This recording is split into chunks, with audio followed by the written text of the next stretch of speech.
I tried printing without infill, and it seems to have done better, but the part still fell apart, and I can still see lots of stringing inside. Let me get the light in there better. So, it's still not quite working as it should be. I also took an air duster thing. So this is the part before the air duster and with infill.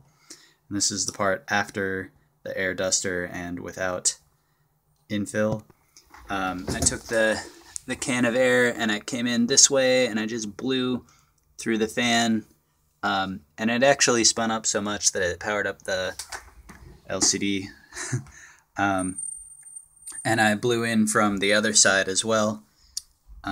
It did better, but, well, there's two things that changed there. The infill and the blowing the fan. Oh yeah, I also moved the wires that were there a little bit out of the way.